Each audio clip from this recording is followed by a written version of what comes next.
I hear everything one way, even though they say I don't pay attention.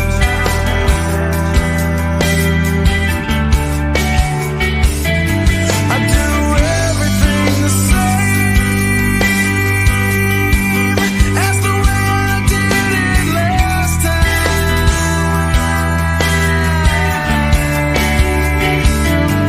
Still you see my life is pitiful, that I'm selfish and predictable. Though I have no voice to disagree, I don't wanna share. Never stays on with regret. Let it know that you pay flags. All the silence that keep me coming back. I'm the one that you hated. You know, the one you didn't want to believe. The one that you hated. Take a look at it now. I'm the one that you. What's up, guys? Welcome to Dad Talk today. Let me get that off the screen. We are back. We've got a few updates on this case. And yeah, man, we've been working hard all day on this, trying to get something together. I'll go ahead and announce, and I'll probably talk about this a couple of times during the show. Thursday, I don't know what the plan is. We're going to be in Arlington. We're going to be doing a vigil for the family. I've also reached out to some of the other family members that have lost parents, brothers, sisters, spouses to this custody exchange murders. We've got to get them to speak out.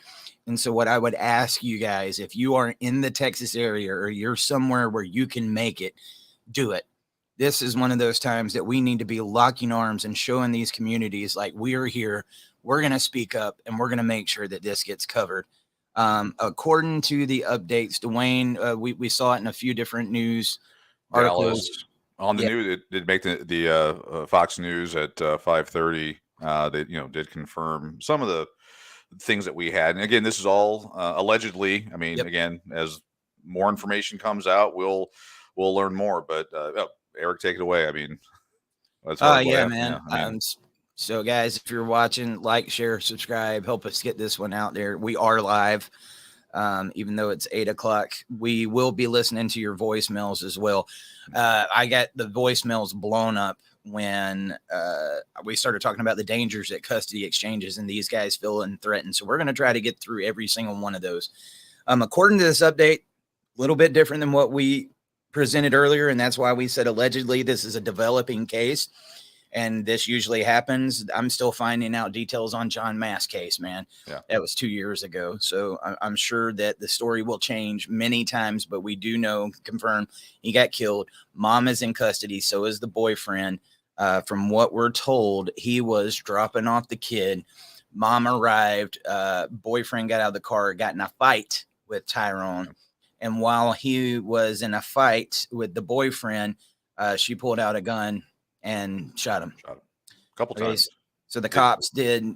The cops did get them though. They got mom and the boyfriend. And you know what was crazy about that, Dwayne, is I was reporting on it earlier. We had very little details before we went live and started talking about this. The second I heard there was a guy in there, I already figured it was a boyfriend. And I said, that is bad news. Anytime. I mean, look at Chad Reed's case. It was a boyfriend. Right. John Mass case. It was a father-in-law. But as soon as I heard there was a guy and that they was doing that, man, it's just really disheartening for anybody that's tuning in now that didn't see earlier show. We had another father that got murdered when he went to pick up his kids. And these are some of the hardest shows that you'll ever have to talk about, man, because it's so senseless. And these are some of those stories that with the system, man, I just don't understand why nobody's stepping in and doing anything. It's the money there. It's the money. I mean, a father senselessly lost his life. There could be more information that comes out regarding the scuffle or the fight. There he is right there with some of the kiddos. There's so many. I mean, there's going to be some unknowns, and there's things we'll probably never know because of the nature of it and the way these things go. But at the end of the day, he didn't need to die. No. you've got a child, well, children. Actually, he and I believe she had multiple children. They were going to grow up without parents. I don't want to. I mean, this is about the kids. I don't want to talk too much about the mom because the mom very selfishly, fired that weapon at him. But at the end of the day, the children are going to grow up without two parents. They're going to be they're a statistic, and they'll probably be more of a statistic on the road unless things change and they do things differently in their life. Yeah, I mean, it's just a horrible story, and we're tired of it repeating. That's the thing. I mean, this is senseless.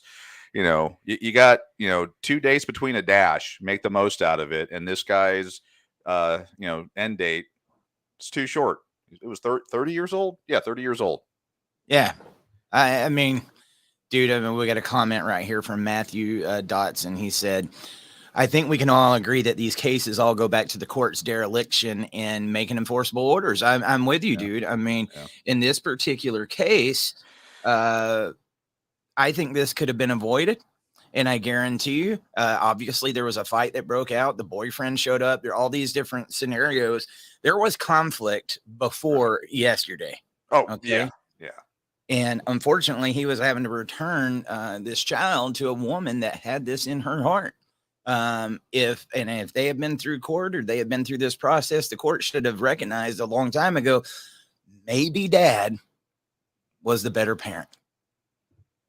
Yeah. I mean, there was already a contention. I mean, again, when you go through the system, however they did it, either through the divorce proceedings or custody, I don't want to call it an agreement, custody order.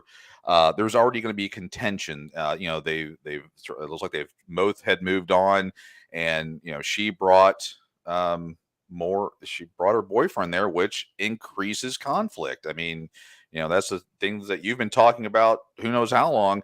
Don't bring the significant other with you. Don't bring anyone that's going to increase the conflict. Have separate drop-offs.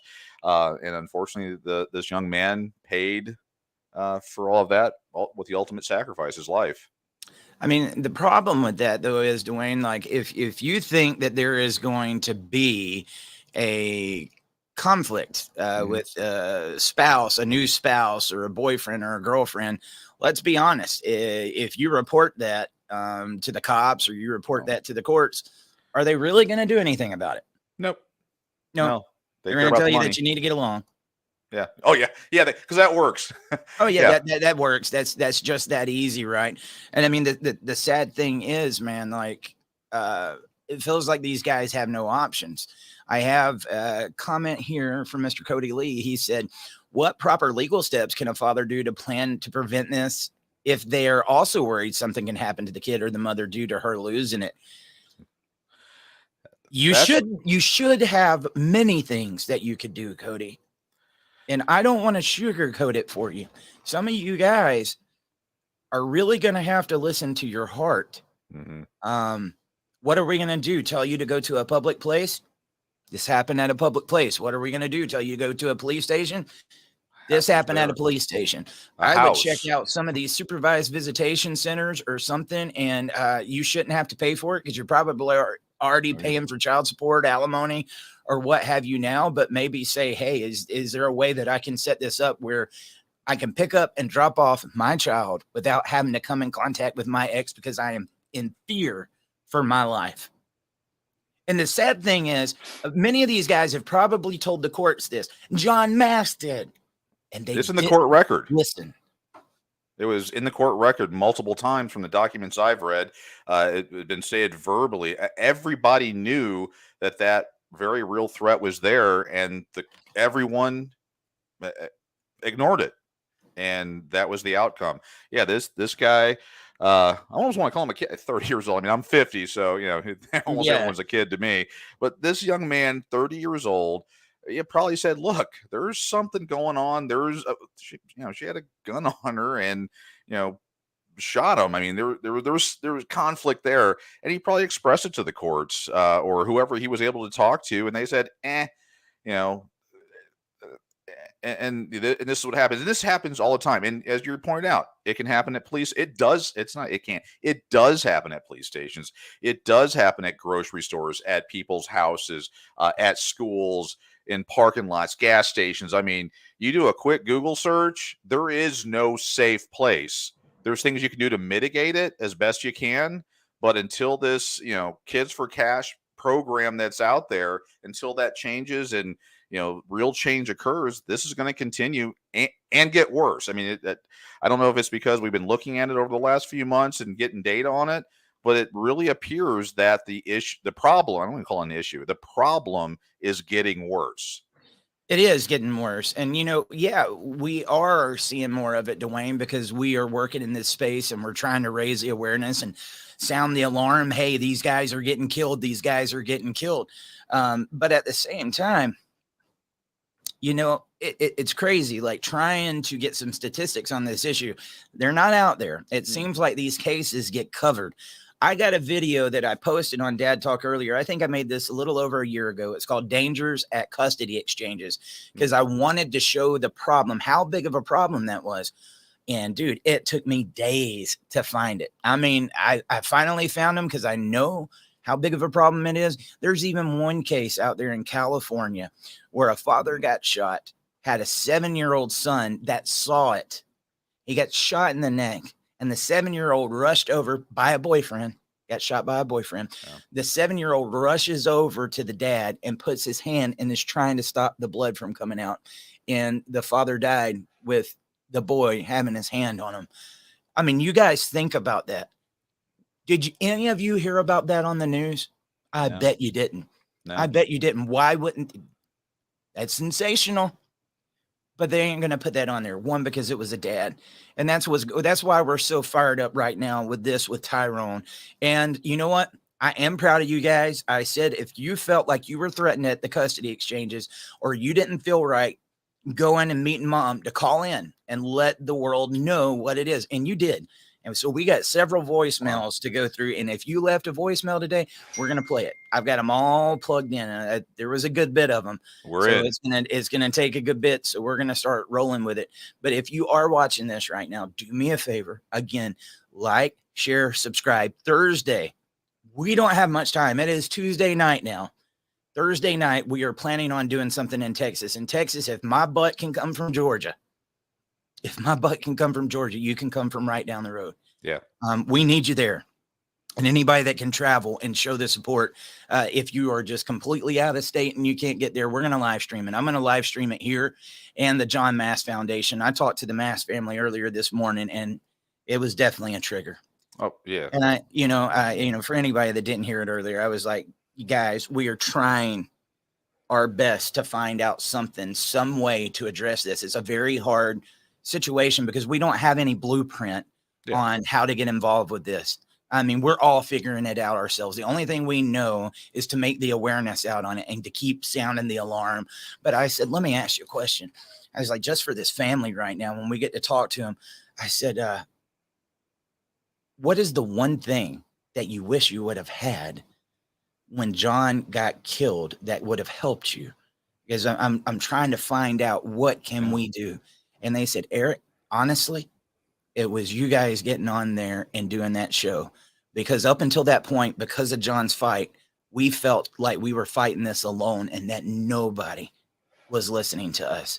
Then we found this community, and that is what helped us through. So I want you guys to think about that. I really want you to think about that. Never underestimate the power of giving other people a voice and what we are doing for the families right now. If we can continue doing this, we can give some of these guys some education. If it don't feel right, dude, I'd rather you get a court order than have to go to a funeral.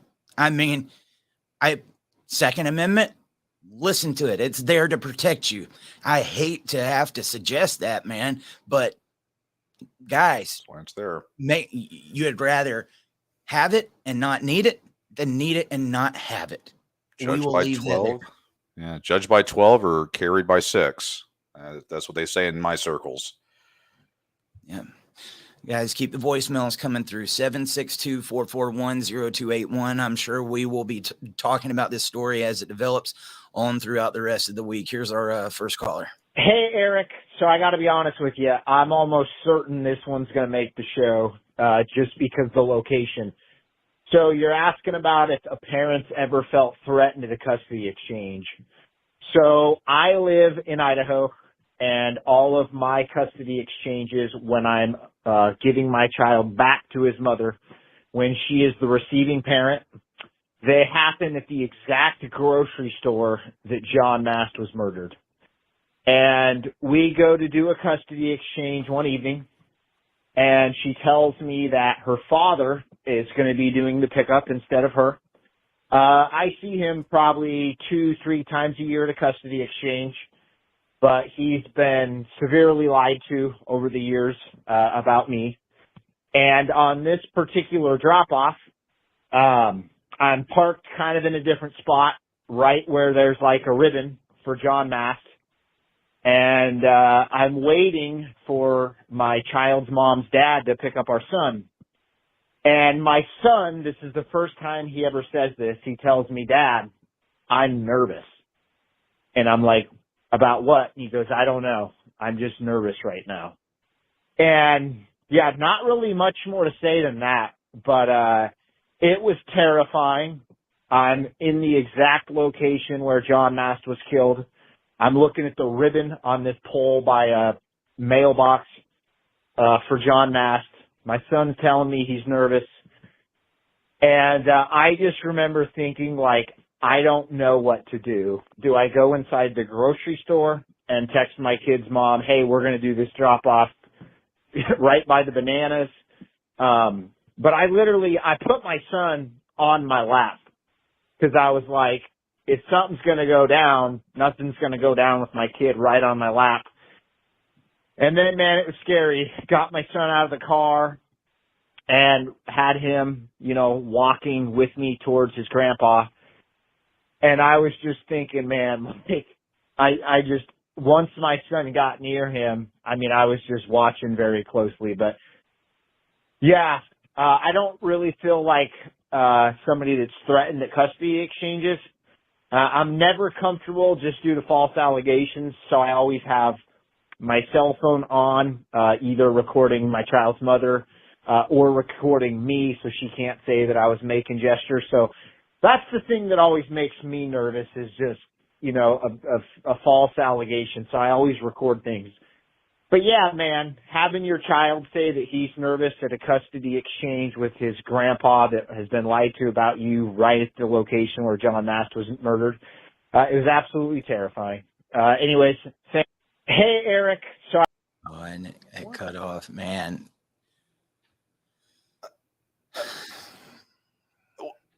There's so many. Wow. But the spidey sense tingling, but then he goes, well, I'm not really that concerned. Are you kidding me? I'd be freaking the hell out. Yeah, he needs to These guys get so excited about seeing their kids and doing these things. It's just like John, dude, 3 years of going through this. He finally gets to see his kid and he was there, man. Yeah. And the rest of the family were sounding alarms. If you guys haven't watched the documentary, he had an amazing family. You had sister and brother. John told them both, oh, no, I'm going to be okay. They went anyway, dude. They drove from 4 hours away. Their spidey sense was going. Yeah. And something just didn't feel right.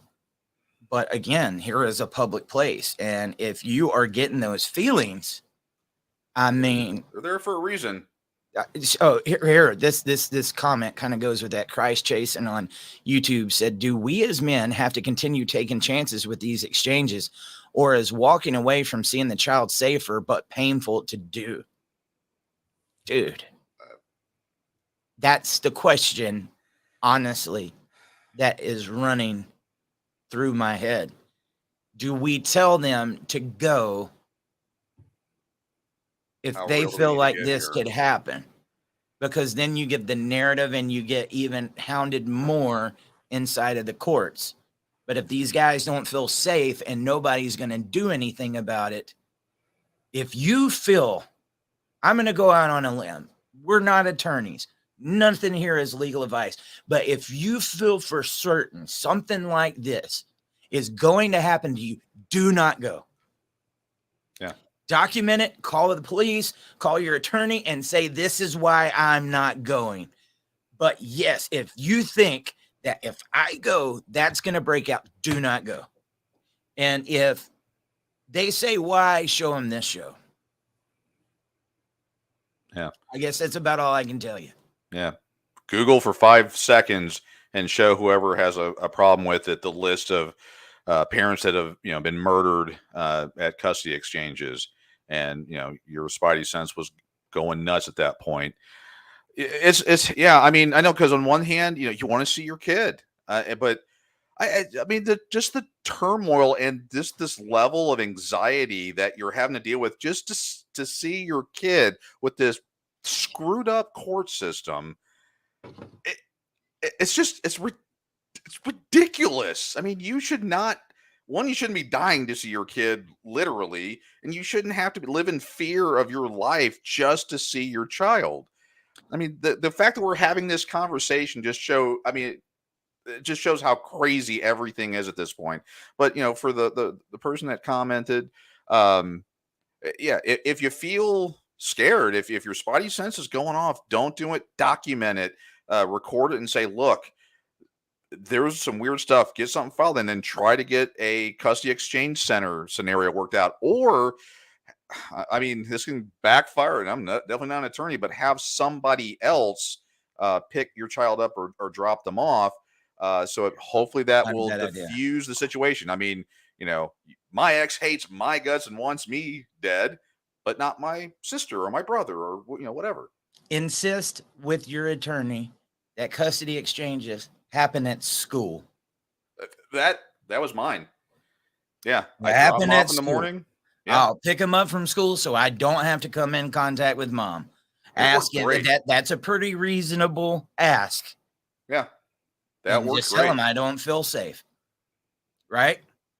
But if it comes down to it and they're not going to allow that, and you say, if I show up, I'm afraid I'm going to get killed, what do? You guys do what you got to do to stay alive. That's what I'm telling you here. You're no good to your kid's dead. No. No. I mean, Deborah, I don't know. She said, were the children present when this happened? In the mass case, John got shot, was on the ground bleeding, and 10 minutes later, mom showed up and the kids, they see their dad. That's a sad thing. And if you think those kids didn't love their daddy, if you watch on the end, if you guys have not seen I Stand With John, we made it for you to understand the severity of what we're talking about right here. And one of the hardest things I've ever done, man, is on Father's Day of 2021. Or no. Yes, 2021. The night before Father's Day at midnight, I'll never forget it. I get a comment on my YouTube tribute to John, and I get on there, and it was ex-wife's name, and it says, my dad was John Mast. The night before Father's Day. You think about that. In this particular case with Tyrone, from my understanding, the kid was there. Yeah, because he was there because he was giving the kid back. Right. He was dropping after the they kid got off the kid to go to this work. Happened. Yeah. Yes. Child was in his stroller, so that gives you a range of how old that child was when the mother shot the father right there. They scooped the kid up, put him in the car, and took off. I got a feeling though, man, we got some, I didn't mean to cut you off. Go ahead. No, I mean, there's conflicting story. I mean, this is the weird, I mean, we've got official reports, and they're pretty much in line with each other. There's, some would say that the driver of the car, not the mother, took off after the shooting, but the mother got the child and ran away. Some had said they both left at the same time. To answer that basic question, shot the dad right in front of the baby in this stroller, and then took off. All right, guys. We're going to try to get to these voicemails because I know there's probably many people on here with this subject that need their voice heard. So keep them coming in. 762-441-0281. Texas guys, if you're watching this, invite the people in here. We need you here. You know, people beg for resources and people to do stuff all the time, Dwayne. We're doing it. We're doing it, but we need you here. It's not pick and choose when there's somebody that just lost their life. We need them here. If you're watching this, tag them in the video, share it, like it, make sure it's getting out there, because without you guys, without our people, this does us no good. It just doesn't. And I want to make sure that these guys' voices are being heard. 762-441-0281. Hey, Eric, it's Mike. I'm somewhere in Virginia right now, driving back from California. Just kind of caught in. I can't even, honestly, the emotions are so crazy right now. I heard about the guy. I honestly can't even look him up right now.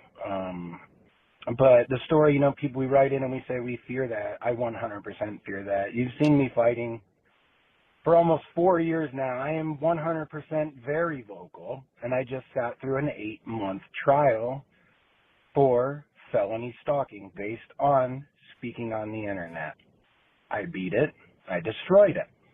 I destroyed them. But she used documentation from this court where they were considering me a felony stalker, before being, they gave her a restraining order. So she used that restraining order from California, filed it in Washington State, and they granted her the right to move anywhere she wants and not tell me, based on the restraining order. Now, I have the paperwork sitting right next to me that cancels that restraining order. However, I've got to go save money to go back to the courts in Washington and file again for the documentation that I currently have. It just never ending. Looking at a picture of my son, I have Henry and Amelia, my kids, but I just drew one of Henry in it, and he's 4 in it. And that's how I remember him, because she's ordered that if anybody gives me a picture of my kids, they will be cut off as well. Anyway, I haven't even got to that point yet, but I absolutely fear being killed the first time I go to see my kids. Hey, Eric, it's... Wow, man. This guy's from Virginia. He's driving from California. He's got it in another state, Washington. I mean, all of to see his. Again, anyone says that dads are deadbeats, the guy's driving cross country to fight to see his kids. I mean, yeah, John, dude, 17 hours from North Dakota to get to Idaho. Saw the kids for 2 hours, 17 hours back. That's your whole weekend. I don't even know if the guy got to sleep. You know, and these stories are not uncommon, guys. This is the norm. Yeah, they're not uncommon. As bad as they sound, there is guys that will literally do everything they can just to see their kids, no matter what amount of time it is. I mean, they will do everything. And then that narrative of the deadbeat, that's why it pisses us off so bad. It's not true. And then if you talk out about it on the internet, similar to Vanderhagen, his son died, and then he gets on the internet and tries to talk about it. Same thing happened to him. He's in jail. They don't want you talking about it. They don't. And that's why while our people are here and they're talking about it, let's give them a voice. Let's give them a megaphone. I'm sure we're going to hear several more of these calls. And I'll warn you guys, is a lot of them is probably going to be triggering, because I think that there's a lot of people when talking about feeling threatened at these custody exchanges, that something doesn't feel right. They're afraid of what can happen, because it's not just custody exchange murders.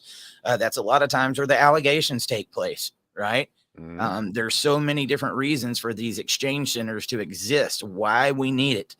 But let's keep getting onto these voicemails, because I want to make sure that you guys are heard. Just please make sure to stick with us, like, share, subscribe, keep them coming in. 762-441-0281. Hey, Eric, this is Charles out of Virginia regarding custody exchanges and the lethal threat that we face. I was attempting to go through obtaining full custody of my children, and she had told a mutual friend of ours who had just got out of prison. She offered him the settlement money, which he was able to obtain $35,000. And she said, if I give you all of that, will you kill him? Brought that to the police department, and they didn't do anything. Hold on one sec. What did he? Who? Well, who killed him? Oh God, I heard the 35,000. Was it a boyfriend or some? It was somebody. Let's keep Thing with it. I said, this woman just offered someone money in a murder for hire plot. They laughed. I said, yeah, well, maybe she was stressed out. She didn't know what he was really saying, and then they mutual friend attacked the credibility of the individual saying that she had offered him money, and essentially it just never happened. So she just a brazen individual, and the alienation goes on for 1,127 days. And it's just, the reason why I haven't seen them is due to the high conflict. Nobody wants to see, us interact, because we are not capable of sharing custody due to her, domestic violence, due to her criminal behavior. We left court, and, one of the times that I was supposed to go to not paying child support because she caused the domestic violence, we left the courtroom. She said, I'll kill these fucking kids before you ever get them back. And they removed the kids from her. We go to court. They gave them right back to her. Still have not seen my children. So I just find it fascinating what they do to protect women, what they do to just assault the character of men all across the country. So she has offered someone money in a murder for hire plot to kill me. She's threatened to kill my children. She's shaken my children. She's stabbed me. She's fractured my eye socket. Very violent person. Shaken the baby. Been arrested multiple times. Been under multiple protective orders. But our society is not able to accept that men are the best option to parent their child, because we are the earners and they are the nurturers. In what world do we live in where you can offer someone money to kill someone, and on top of that, you can threaten to kill your own children, and you are continued to be given the primary custodial parent title and no access given to a father who's been to court 81 times? What world are we living in? Thanks, Eric. Bye. Oh, brother, dude. I mean, he had like 10 of the different cases that I've reported in one. I was just talking about the murder for hire out of Wisconsin with Derek Gerke, and she paid an undercover cop, got caught, and they only gave her 3 years. Yeah. We know good and well if that was the other way around, that guy would have been locked up for the rest of his life. This is what I want to know. Do you have evidence of the murder for hire? And do you have evidence in text messages or what? I can't remember if he said he did or not, of her threatening to kill the kids. Because here's the deal, man. She said in court about this earlier today too, Dwayne. I've had the cases where that's exactly what they do. That is one that we need to start putting a spotlight on. It's one thing when these parents are getting murdered, but just look up the amount of moms that have killed their kids because they don't want to give them back to dad. That is becoming a very, very, very big thing, guys. It's becoming common. I don't want to say his name on air. We know him. He was at the vigil. He spoke before me at that one vigil. That's what happened. He told the courts and everybody that if she gets this 1-year-old, she will kill him. And that's exactly what she did. He did everything right, everything he was supposed to do. And she got the kid and she killed him. This happens all the time. Dude, there needs to be some lawsuits out on that. And I tell you, man, I'd love for you to get back in touch with me. Message me on the page. Let my secretary know. I told you I want to get more involved on that case. If you can get me some of that evidence and show me that, 100%. Let's sound the alarm and let's get loud on that one. That is bull crap, man. Not only is she threatening this father's life, but she's threatening the kids' lives. And at what point? I mean, they think that's a joke. Maybe she didn't really mean it. If she went to them and said, my ex-husband threatened or tried to pay somebody to kill me, we wouldn't be having this voicemail right now. we would not have this voicemail one bit whatsoever. This is disgusting. And I hope, thank you for speaking out about it. Yeah. Are you guys in the audience listening to what we just heard? You gotta be. Seriously. And the sad thing is, Dwayne, I've had these guys tell me this kind of stuff, and then later on, we're reporting it on like we're doing with Tyrone right now. It becomes reality. Oh yeah. Oh yeah. But nobody listens to them until they end up like Tyrone. Right, until it's too late. Yeah, I mean, again, and you know, the reach of the podcast isn't that. I mean, you know, we have the echo chamber, and it's getting out there into the larger audience. This is new people calling in, and people that aren't necessarily familiar with the show that, you know, heard about this through the likes and shares. Just imagine how big this is if it got out into the larger public, and all these people that aren't normally part of this, they're too afraid to speak up because they've been taught not to, find out they can actually voice what's going on. I mean, that's all, you know, a whole different thing. These are horrible, and these are real for anyone on that thinks, oh, well, he's in belt. No, this happens all the time. Dude, get in touch with me on it. I'm getting these comments, man. And this is, you guys, this is one of the reasons I had to take a break. This gets serious, and we're going to start hearing more of this. And I'm not sorry, because we're doing it for a reason. These people need a voice. Rob Ramos said, my cousin's ex-wife killed and cut off their daughter's head, then committed suicide 10 years ago.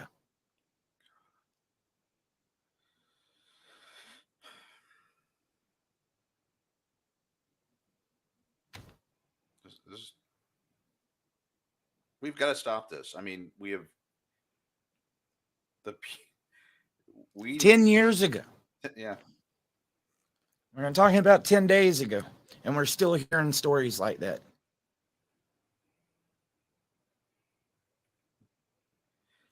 We have got to change this. I'm afraid to even go through more voicemails. Yeah. I'll be honest with you. I need to have like a 20-parter here. You guys keep them coming in. Yeah. We're going to get it. I told you, if you got it in, I was going to play it. 762-441-0281. Rob, reach out to my secretary on the Facebook page, brother. Yeah. Good evening. My name is Walter. I've been listening to your show for about the last, I want to say, year. I heard about the issue with Mr. Tyrone, what happened to him in Arlington. I'm originally from Texas. Since 2020, when I had to leave my home due to circumstances with the ex, I've seen my son possibly 6 times. Yes, 6 times I've seen him.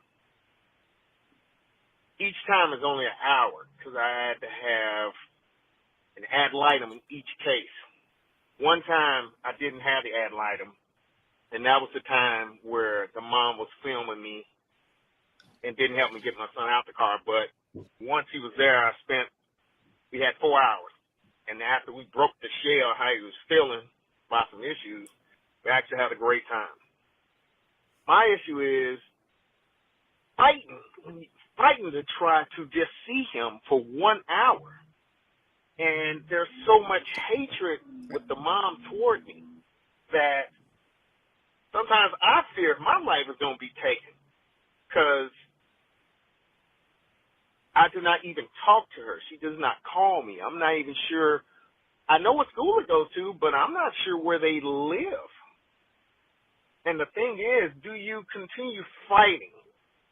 Because, like I say, I'm up here in Virginia, not in the same area where they are, but each time I see them, I get a little nervous as if that person want to hurt me. Just by the bio of what I know about the mom, I feel like they're out, like with my ex-father-in-law, to destroy me, to not let me see my son. And again, my question is, or my concerns is, do I just walk away and wait until something happens and then come back and try to fight for custody? Or if I fight for custody, do I have to, and it shouldn't have to come to this when I say this. What does one have to do to protect themselves? I heard on your show one guy was recommending a vest and a hard hat or a protective helmet. That guy got shot in the head. No one wants to see a father die, and now he doesn't get to spend time with his kids, and I don't want to be part of that. But do I walk away and wait until a situation happens, or wait till he's older and then have a chance to get in his life without my life being risked, or fake protective orders, or those fake things that have happened while I've been fighting this battle?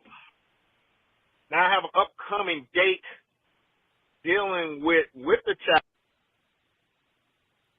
Cut off. I'm going to tell you, man, if that's what you feel in your heart is going to happen, you do what you got to do to keep yourself alive. I'm not going to, you want to see your kid. I would see what me and Dwayne was talking about earlier. If you could arrange it to where you could pick up and drop off at school, or maybe say you're doing supervised visits with the mom. Why don't you do this? Say, I'll see my kids at a supervised visitation center. If that means I'm going to stay alive, but I don't want to come in any contact with her. Yeah. I mean, those are some that I would try everything I could first. If she doesn't want to do it, report it to the attorneys, report it to the courts, report it to the cops. Do I think they're going to do much about it? No. But try everything you can inside of the realm with no contact with mom before you say, I just can't show up because I know what's going to happen. If you guys feel like that is your last resort, I don't know how else to put it, Dwayne. I'm not going to promote this broken system.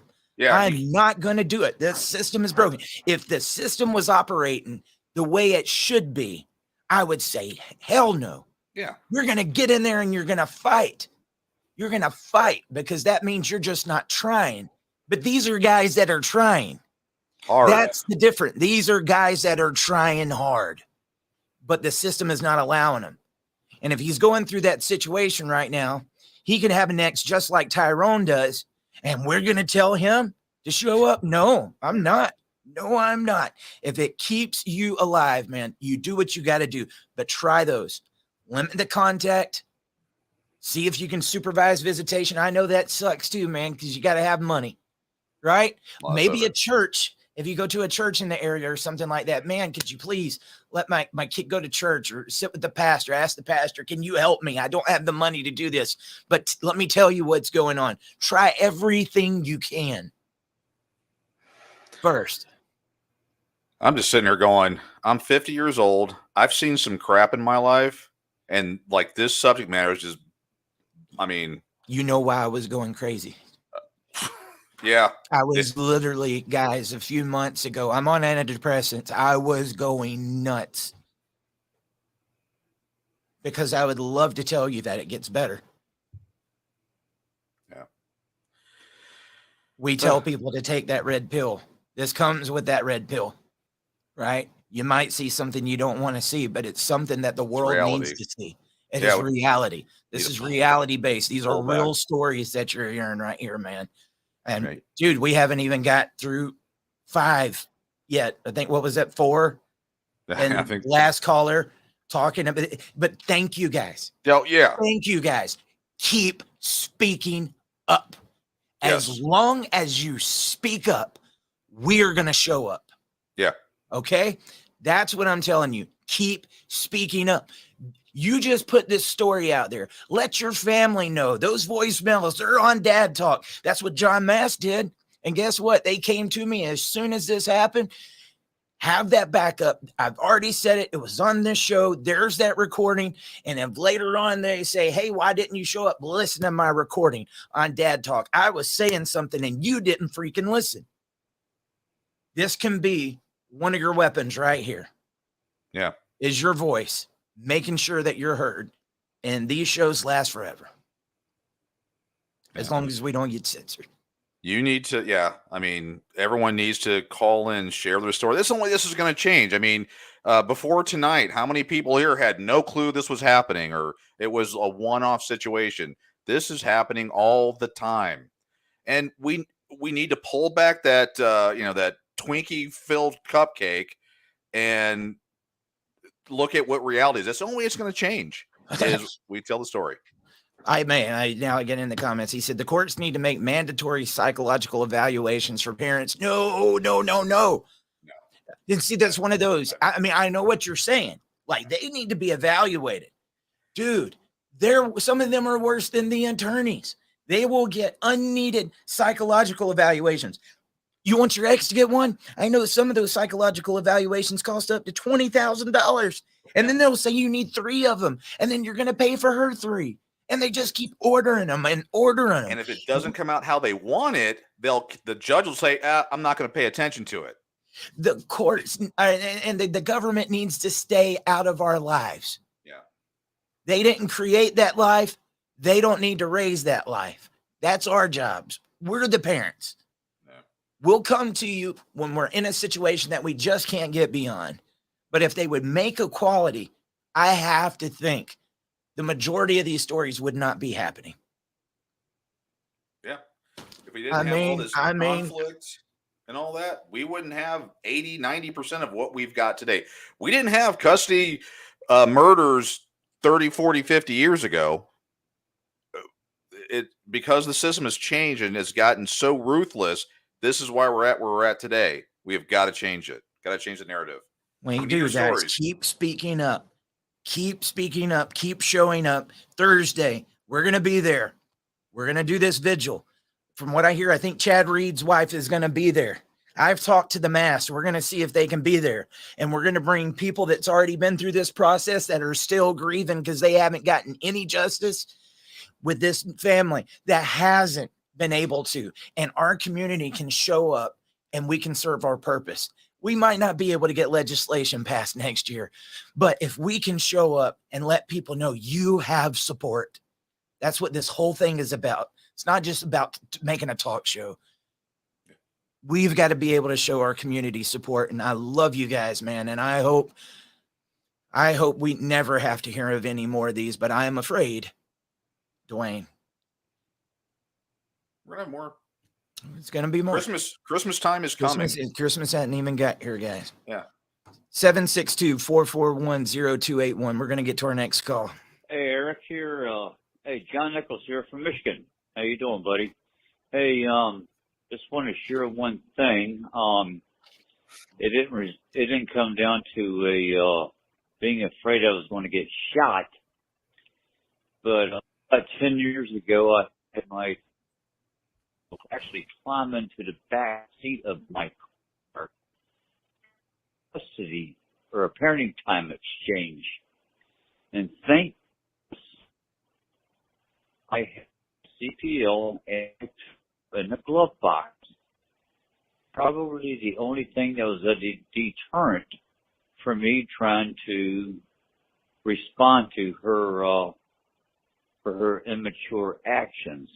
I'm not saying every day it needs to go out and get a gun and keep it in this glove compartment, but all I'm trying to say is in my particular situation, that was the only thing that kept me calm at the time, because that was a right that I did not want to lose over somebody else's stupidity. Hey, take care, Eric. Talk to you later. I mean, he's talking about the Second Amendment, man. You know, we'll be careful on what we say, but guys, for you that are going through this, again, you'd rather have it, not need it, than need it and not have it. Nobody wants to ever be in that situation. None of these parents are going to pick up and drop off their kids hoping to go in one of these situations. Yeah. None of them. Yeah, what may help is, reducing the conflict. There's a methodology out there and people have changed the language of it, but it's called gray rock. And that's basically you're a gray rock. You're not really noticeable in the field. And what that is, when the other party tries to instigate or tries to cause problem, your response is very calm and neutral, no matter how you personally feel. It's 1 or 2 word answers. And you're just trying, you look at the end goal, you make it, very calm, slow, bring it down and get through it. I mean, yeah. I mean, and again, I'm a 2A guy. Sorry, feds or whoever. I'm a firm supporter in it. And sometimes that makes things worse, but a lot of times it makes it better. And it's for safety, it's for defense, it's for those things. Rather have it and not need it. Exactly. 762-441-0281. We're going to get to the next call. Hey, Eric, this is Jason up in Wisconsin giving you a call. First of all, thank you, and Robert and Dwayne and all you guys who are helping out as best you can get the message out. Just calling on violence at custody exchange centers. So I've been accused of domestic violence, domestic abuse, child abuse, and sexual abuse, all those a total of 8 times. Most recent was this past October. And my ex keeps pretending she's afraid, and that's why we have to have exchanges at the police center, which in the parking lot, which I'd never liked to begin with because the parking lot's not that big, and I don't want to be very close to her. So I am afraid of this woman. She's portraying me as the violent one, which is it's actually the exact opposite. And during the relationship, she was very anti-gun, and so now my background, I grew up around guns in Northern California. There were more guns than people, rural town, not a problem. It wasn't an issue. But my son's mother, she was very anti-gun during the relationship, didn't like that my parents had guns, and because they had guns, she was able to get them disqualified as supervisors for me to visit with my kids. And then after the divorce, what do you know? All of a sudden, she's got a gun. She's shooting at the range. She's taking these self-defense, groups on Facebook, and she's showing her target practice. And like, well, doing this 180, who is the gun for? Well, I know who it's for. It's me. And so I'm scared of this woman, but no one takes me seriously. The co-parenting therapist said, "Oh, we need to continue exchanges with the police department." I'm like, no, there are better options available. I don't want to see this woman at all. But no one will listen to me. So I'm doing the best. I try not to approach my ex. She tries to get close to me, and I think because she wants to trigger me. So if I just raise my voice, she can justify shooting me. So anyways, I'm scared. I'm doing the best I can. And say a prayer for me. All right. Thank you, guys. Adios. Man, dude. I mean... that was something I never really thought about because, usually you hear about these custody exchange murders, you think police station. Yeah, they're there. They're with cops. When the cops aren't trained to deal with this, they're told to stay out of civil disputes. Yeah. But when I was talking to those supervised visitation centers, they said one thing people don't take into consideration is it's already set a bad tone from the second that the parents show up because they're having to do it at a police station. Right. It does a lot of damage to the kids, and the police station is not equipped to deal with it. And now here is this guy that thinks that this is for him. He could be telling the truth. She might have just gotten into guns. It's interesting. Again, big two-way guy, and I mean, everyone has the right to defend themselves. Everyone has the right to have guns. Certain very small limitations. And it could be just for that purpose. The guy's spidey sense on, she tries to get close to him, to instigate something. And I don't know if he's in California, it's a whole other thing there. But, just generally speaking, are you even allowed to have guns down there? Well, I didn't want to go there, but yeah, I was just curious. It's interesting. Yeah, there's laws and how you carry the gun, and I think it's a shall issue state, I believe, for the concealed carry license. But yeah, I mean, generally speaking, a woman can shoot a man because generally the man's bigger, and the disparity, the size and disparity of force and all that fun stuff. So yeah, I mean, she could be planning that. Like, can't wait. And again, folks that have guns that aren't, that haven't been around, haven't matured, I would say, enough. They think that gun is, a John Wick situation. And they think that it's going to magically, it itself is going to save them or make it a little more powerful. I mean, I've seen people do that, and that could be where she's at. Who knows? You may be wanting to instigate something. I would continue, taking measures to ensure that you two are as far away from each other as possible. Listen to your heart, man. Oh yeah, if your heart speaking, it's trying to tell you something. I mean, that's about the best I can tell you on that one. Keep them coming in, guys. 762-441-0281. Yeah, hey, Eric. Glad you're doing this. My name's Brent, calling from Texas. My experience with the custody exchanges, I've had an experience where an ex-brother-in-law came out and gave me a hard time when I just wanted to take my kids and their bikes.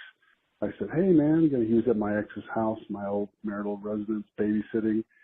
Came out angry for what, I don't know. I said, I'd like to get my kids' bikes. And he did this tough guy routine where he said, you're not getting the bikes.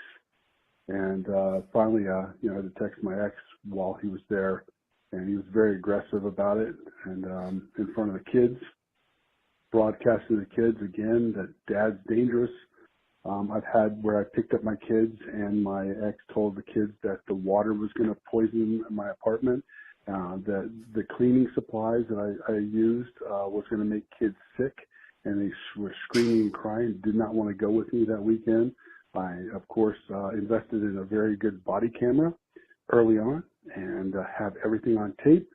And when the judge heard about this, she was not happy, to say the least, but still had to go through, a grueling court process. Ended up just having to take a break and not put the kids through a back and forth, not knowing what was going to happen. But I feel for guys now. Dad's getting killed at these exchanges, and it's brutal, man. It's brutal. Some of these toxic people that we end up, being stuck with and having to deal with this. It's really sad, but thank you for all you do, and I appreciate it, man. All right, man. Talking about she didn't even like the cleaning chemicals.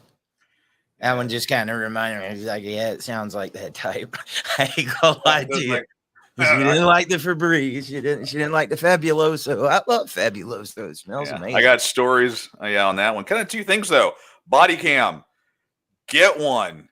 Go on Amazon. Get a body cam or a recorder of some kind. That can be your best and only friend. You have to check your state laws. Some states say you got to have two-party consent. And for anybody that doesn't understand that, how many times you call a creditor, you got to call somebody, and just, for quality assurance, your call's being recorded. You have to let them know that you're recording. Some states you got that right. Some states you don't. And again, we're not attorneys, but we're just telling you what we know. Yeah. I mean, if you got the body cam sitting right there, the blinking red light, maybe don't put it on your chest. But you got a body camera that hopefully will either increase conflict or reduce conflict. They'll know they're, at least being watched or, having it recorded in some way. There was that. The second thing, as the guy was talking, I was getting flashbacks of Chad, of that whole scenario where he showed up to get the bikes and the White Knight, ex brother or whatever, came out, and I hate to say this. I mean, it comes actually as a gun owner. When those situations happen, some states have seen it around. I'm not going to go there. You walk away. If it's getting weird and volatile, especially the kids were involved, walk away. I mean, I'm not your attorney. I'm not your dad. I'm not whatever. But if that conflict is there and there's a chance for violence or something like that, or something weird to happen, walk away. Live another day. You're not a chicken. You're not whatever. You're smart. I mean, I'm a 2A guy. I have a black belt in karate. I got blue belt in taekwondo. Look there. Yeah, I mean, I've got training. You know what they teach you? Walk away. Walk away. This is Mr. Miyagi stuff here. Walk away. If the danger is there, walk away. You don't have to do that. And no one of importance is gonna look down on you. You're doing the smart things for your kids. You don't want to take a chance on not seeing them another day. 2 cents. I mean, that's my 2 cents on that. Walk left side of the road, safe. Walk right side of the road, safe. Walk middle, just like grape. You had to bring up Miyagi. Sorry. I had to get a dad joke in there or something. We got to lighten the mood for a second. Gotta do it. Okay, guys, let's get back to them. We still got several more. 762-441-0281. Hi, my name is Jason from Minnesota. In context to being afraid at exchanges, circumstances in my case were we were doing an exchange, that day, the mother was served the papers for custody. She showed up late to the exchange, and I could just tell through her body and just how she was, the energy that she was giving off, that I knew that there was something different about this exchange. I backed into my driveway. She stood at a soldier's pose at the end of my driveway and started coming to my vehicle when I hadn't even got out of it, and started peering through the glass, just really felt like she was violating my space. She walked around the vehicle, and on the other side of that vehicle there was very little room in order for me to get my son out of the car at that time, because of the bushes and the overgrowth. So if I were to get out of my car and get my son out of the car, it would have been a really tight situation. So what happened is I pulled out of the driveway, and she comes running after my vehicle. My neighbor saw the whole thing, and I got my son out of the car. I handed her my son, and she didn't take our child at the time, and she blew right through me like I wasn't even there. And I was like, what are you doing? So she actually went through my vehicle, opened up my doors of my vehicle, stole my car seat out of my car, put it in her trunk. I called the cops. I asked the cops, I go, can I get my car seat back? She says it's hers. And from there on, that's where everything was real for me in my experience, is that I spoke to the officer in that situation, and he whispered in my ear, he goes, I'm not going to say nothing or do anything because it would affect her parenting time. And I was blown away. Hi, my name's Jason from Minnesota. Oh, dude.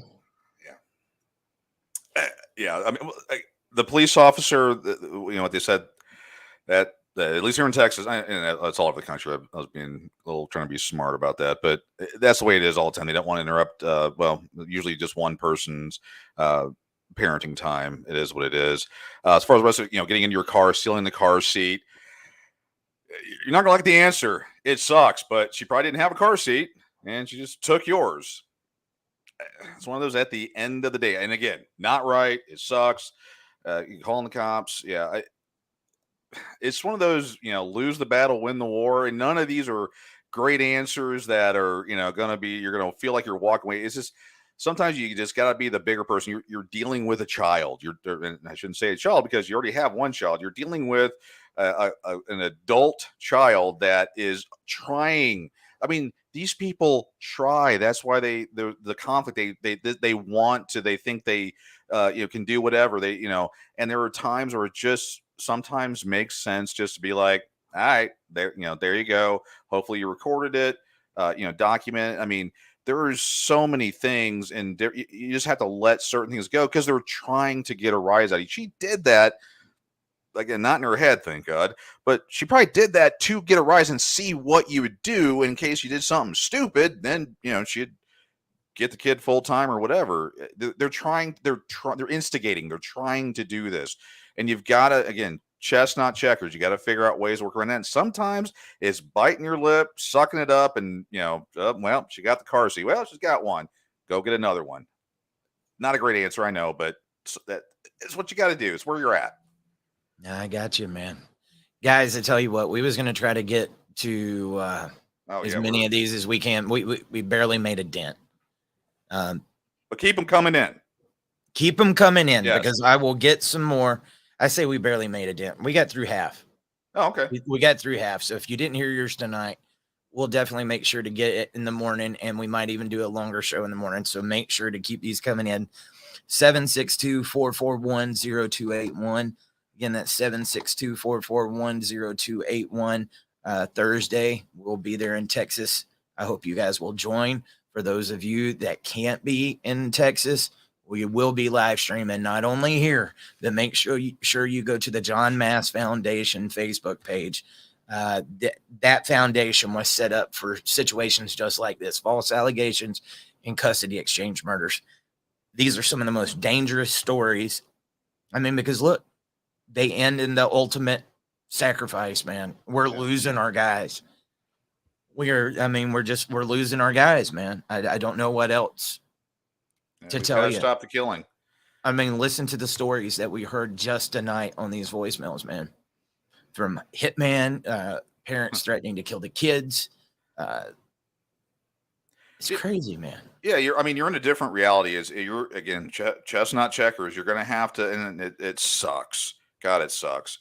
But you're going to have to think about those things and figure out ways. I mean, I wish everyone took martial arts, but you figure out ways. I mean, if anyone here owns a motorcycle, I own a motorcycle. Went through and my teacher, that you're always spending your time waiting for people trying to smush you, and you're always driving, figuring out ways to escape, ways to do stuff, and that is you can't be conditioned. You got to be conditioned. One or two all the time. You've got to be anticipating the crazy, which I know is impossible. You can't always do it, but you've got to, do things, when they, Gray Rocket, when they try to do things to push your buttons, don't let them do it. I know it's impossible. If you're feeling weird in the custody exchanges, step away from it. Try to renegotiate things. If things are somewhat okay with your ex, try, what's been talked about before, reach out, do something that doesn't involve the courts and getting back healthy. Focus on the child each time, maybe that. And again, I know we've had some extreme cases where the other parent said, I'm going to kill the children, those situations. But if that's not on the table, hopefully you can reason with them and get somewhere positive. Around this time last night, guys, we had an extra father. Today, we don't. Yeah. There's the reality. And I can guarantee you right now, there's something else happening. I had to get away from the custody exchange murders just for a second so I could get back in the game. I'm here. I'm in a good space. I don't like hearing this stuff, but we've got to report on it. But even after reporting on Tyrone earlier, Dwayne, Eric, did you hear about this in San Antonio last month? Eric, did you hear about this in Houston last month? And then here came more stories. But all of those stories was coming out of Texas. But we're hearing about them too, man. There was another one here in Georgia. Got one in California. There was one where a pastor got killed, and I think his kid got caught in the crosshairs. There's times where the kids are getting caught in it, guys. But we will be back in the morning, and we'll be starting this off. Please, if you can, like, share, subscribe, make sure that this content's getting out there. And I'm going to do something that I haven't done in a long time, and I hate doing this. Down at the bottom of that screen, you see where it says support now. That's Cash App and Venmo. Dad Talk Today, no spaces. We have cut out the Christmas, adopt a dad for Christmas. We've done everything we can with those, and we will be having Christmas go out to these fathers. And thank you to everybody who contributed. But it's times like today. We had 2 days. Got to be in Dallas. Tickets alone, $500 just to get an airplane. If you can support, it's little things like that helps. There's people willing to go, but none of us are making money off this. We're not the attorneys. If I was an attorney, I'd make that in 1 hour. We are not the attorneys. No. So it's these little stars and all these other things that you're doing that help us. And I promise you, I probably I think I got like $35 in stars in the past month. StreamYard alone is almost $100. Yeah. So any way that you guys can support, we need it, because there's times that we can get more involved and we don't, because we can't. Right. We can't. This is not a full-time job. None of us is getting paid by the hour. We're just not. And we're not sending you guys an invoice for coming on and talking about these issues. It's a long way of saying, if you can support, There's the Cash App. There's the Venmo. And also one that really helps, because this goes on every month, is Patreon. Patreon.com/Dad Talk Today. Every time you do that, it helps us do what we do here. And I can't thank you guys enough. I wish there was something that I could just give to all of you guys. I really do, because I don't want to ask for nothing. Yeah. I don't want to ask for nothing, but that's a hit. You know what? I got my ticket. It was $500. I got my ticket, and that didn't come off of donations, because we need to be there. And I know God will provide, because I know the fight that we're fighting. Dwayne, there's been times. Can I share this story? I just want you to know, I'm not that much of a religious guy, dude.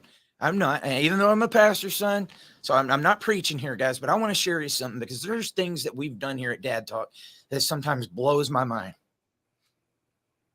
One time I got invited to a political conference up in South Dakota, last minute. And it cost a lot of money to get to South Dakota. We're in the middle of nowhere. Yeah. We get there, and I'm thinking I'm just going to get on an Uber to go to my place. Well, there is no Uber. There is no Lyft. Not where I was. No. And so then I go up to the counter, and I was like, okay, I got to get a rental car. Man, stomach already in knots, because like I can't afford this.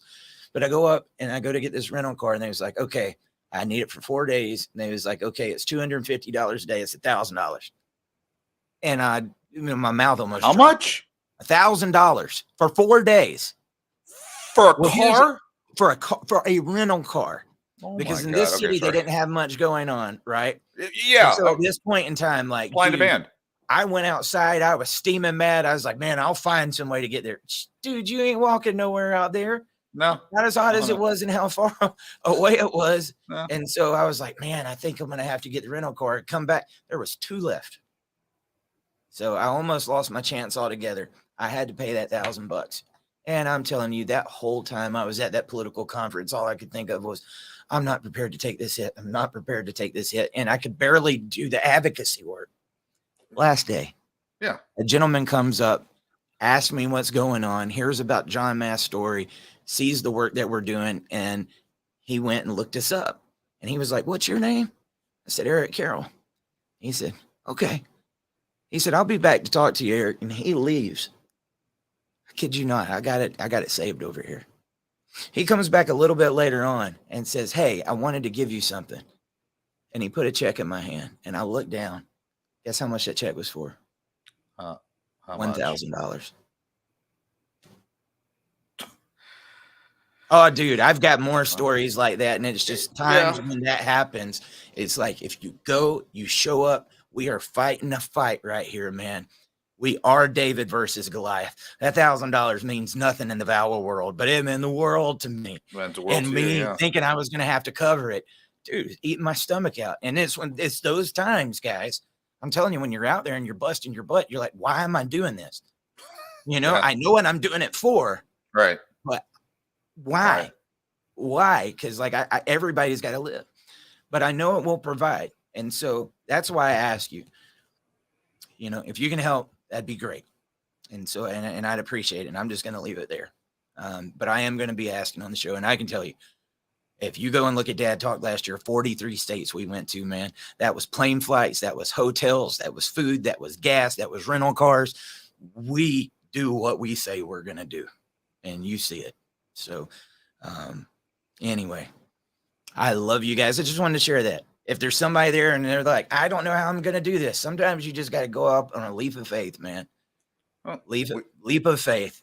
Yeah. And we have the supporters. I mean, We do. If everyone were to do $1 by, the number of people that are $1 a person would probably get you, well, much better than where you're at right now, but could, take the pain. And yeah, you're I'm a, finance guy and everything. And I know how much it costs to run all this stuff and the things you got to do. You ain't making nothing off of this. No, I mean, no. Yeah. And if you Classic think you're cars, maybe. I mean, well, that's I've done that the with car Robert. thing. Yeah, you're working outside of it. I mean, yeah, I got a full-time job. I side hustle. All that money goes into what I do because I don't, but Yeah, I mean, anyone out there thinks that Eric's making some cash? Why don't you guys just switch? We'll just sign it all over to them and let them take it. I've had more false allegations made against me in this community than I ever yeah. did in family court. And that's it's just a sad fact of it, man. We won't get into that. You know how I stand on that, right. but it's gonna take some help from you guys, right? Yeah. And I mean, I'm not in like the dire straits right now. I'm doing okay, but I wasn't prepared to take that hit.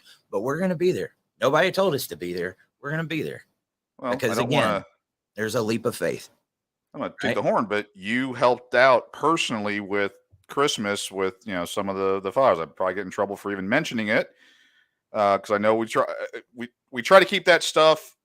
We don't talk about that stuff. Eric doesn't talk about that, but yeah, he's helping out families on his own dime, trying to at least give these guys something. He's giving a lot to the cause, and again, we're not, or he's not asking for $100. He's asking for $1 a person, some stars, a guaranteed $5 a month. I think is one of the whatevers. I mean, the basics. I'll find a way to make it happen. Yeah. Even if I don't get it here, we'll find a way to make it happen. Yeah. And if you guys, because I know what you're going through, that's why I hate asking. Like, share, subscribe. Yeah. I mean, That's if you Show cannot up. do money, Show up. like, share, subscribe. That is ways that you can non-financially support the show and get it out there. Yeah. Fighting with the pennies versus the billions, $1 trillion. It's inside of $1 trillion. It feels like you're throwing rocks at people who have machine guns sometimes, right? Yeah. But I'm going to tell you, we do a lot with those pennies. We do a lot more with those pennies. And if we even had a fraction of that war chest, man, I tell you, we would break family law. I'm telling you, look at what we've done. So I believe it. I believe it, and I know it'll provide a way. I mean, one of the things that I'm wanting to do, guys, and I might have to get into fundraising mode. I don't want to be like, hey, guys, do this all the time. No, I don't. But we need media. We need professionally done media. And that's how you get the credibility and make people want to talk about your issues. Right. I'm telling Cold you, hard facts. we're set up to do it. That was what I Stand With John was for. But I'm telling you, the media that's coming out next year, you'll see. We're working on it. We're working on it. So Just need the support of the community to get there. We're not getting the government grants, guys. And I'm not a 501c3. And I want you to know that lobbying that I did, I can't be a 501c3. I can't. If I want to change the laws or I want to change this, you can't, because you're not, I think you can get involved in legislation like this much. It's very, very little. Right. Yeah. So we went as an LLC, but that also hurts us, right?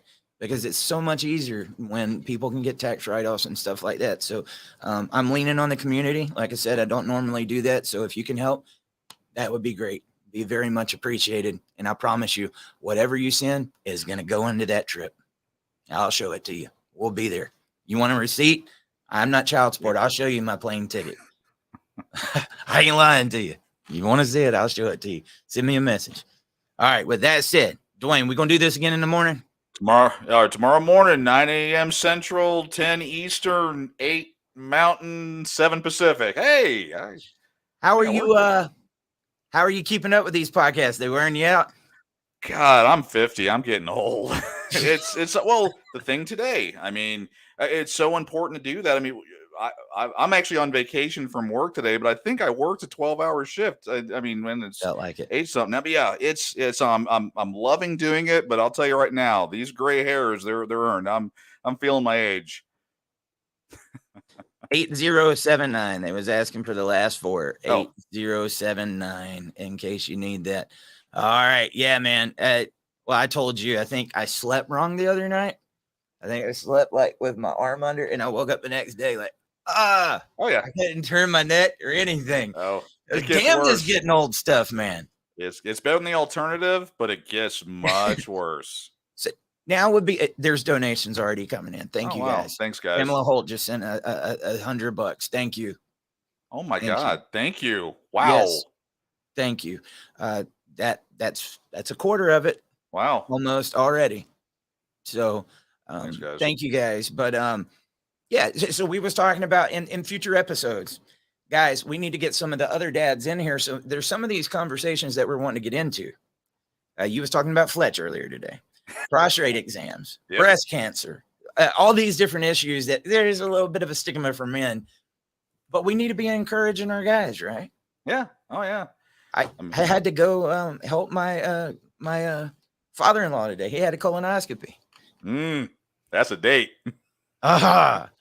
It wasn't so bad. They didn't get to go in. They said it wasn't completely evacuated, if you know what I mean. Oh, no shit. Oh, no, not no shit. There was some because yeah. Oh yeah. Little shit. Yeah. he was Wow. full of it. That's the first thing I Yes. said when I saw him. I was like, "You didn't get it?" He's like, "No." I was like, "You still full of shit, ain't you?" Oh, geez. Yeah, that's something that you want to bring to the table. Because again, bringing people from other areas, and there's lots of things to talk about with, Dad Talk Today. I mean, there was, prostate exams, vasectomies, different need one of those. challenges. Real estate, or not real estate, but, life, what is it? Investments, man. Legacies. I had a guy I was talking to earlier. I mean, the guy's very well off. He teaches you how to invest in crypto and gold and stuff. Crypto? And I'm like, I don't know crap about it, but I believe in these guys and I know they're good guys. Yeah. And they'll give our guys good information. I mean, that might actually help somebody out there.